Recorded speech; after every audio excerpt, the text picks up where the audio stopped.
Hello Gemini, thank you for joining me for your August monthly forecast for the Sun or the Ascendant.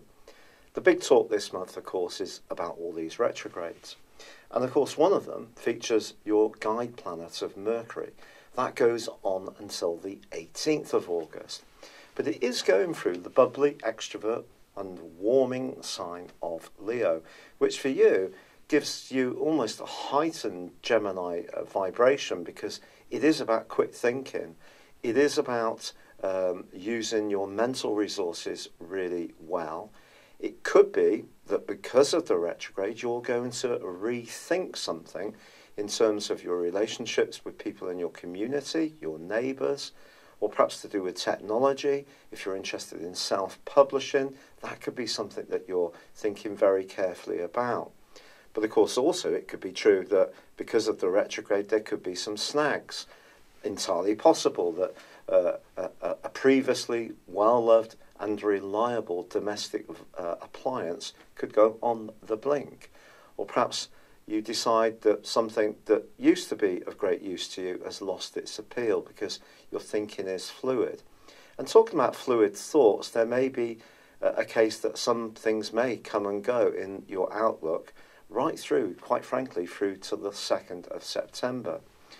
But before we get too bogged down in the story of all these retrogrades, we must also consider that there is a partial solar eclipse on the 11th in Leo, and along with the North Node, which itself goes through 3 phases of retrograde, this gives you a fantastic opportunity to sparkle and be effervescent, not just in the month following the 11th, but potentially over the next half year too. So your ability to communicate is definitely going to be at the heart of this month. Can there be some misunderstandings? Well, sure. We all know that Mercury retrograde can cause some glitches. But I love to think of Mercury retrograde as also opportunities. Now, the retrograde that I really think is going to be causing some mischief this month concerns Mars. Now for you, it starts the month in the sign of Aquarius, but it does invert backwards on the 13th into the sign of Capricorn. But those first 2 weeks of the month, and especially the first 3 weeks of this month, does see Mars and Uranus continuing a right angle. And it's possible because Uranus is locked away in a psychological part of your scope all month, and Mars is in Aquarius through to the 13th, that something that you're not expecting could come into the open. It could be that someone around you challenges you with an idea, a thought, a philosophy, which is in stark contrast to your own thinking, and it could prove challenging. Then again, it's possible that something you hear could really inflame your passions in a way that normally you may be able to ice out with your natural logic. Now, because Mars does move into Capricorn on the 13th, it doesn't mean to say the right angle with Uranus comes to a close. That continues for another week.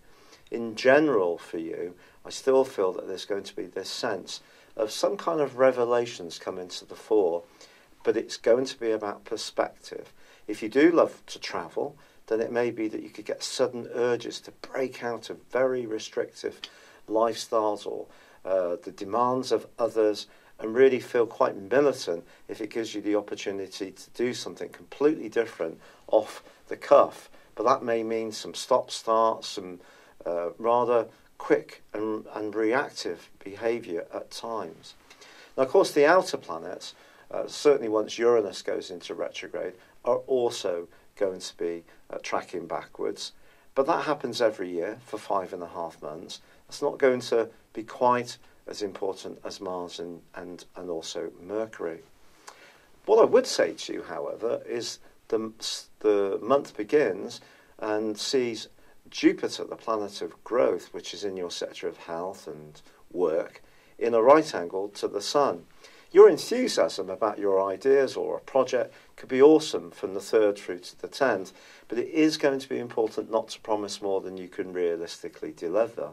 On the 7th, however, Venus moves into an absolutely beautiful location for you. This is about as good as it gets, quite frankly, Gemini, for you. because right through to the end of the month, she's going to be illuminating the more romantic, glamorous, and self-confident part of your situation.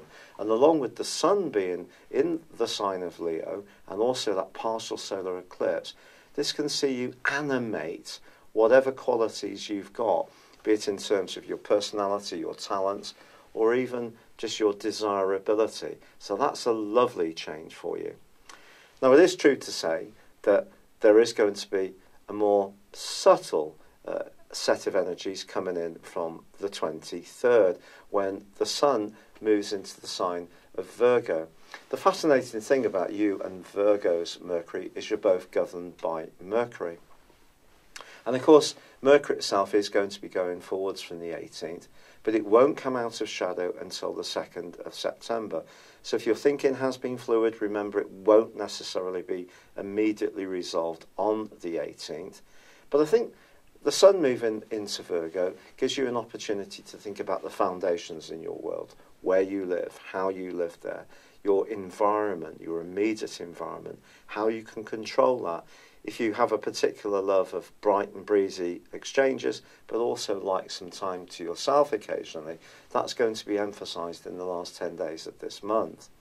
Now, on the 26th, we do have a very important full moon in the sign of Pisces, which for you is how you link with the wider world. It's your more ambitious and goal-orientated actions.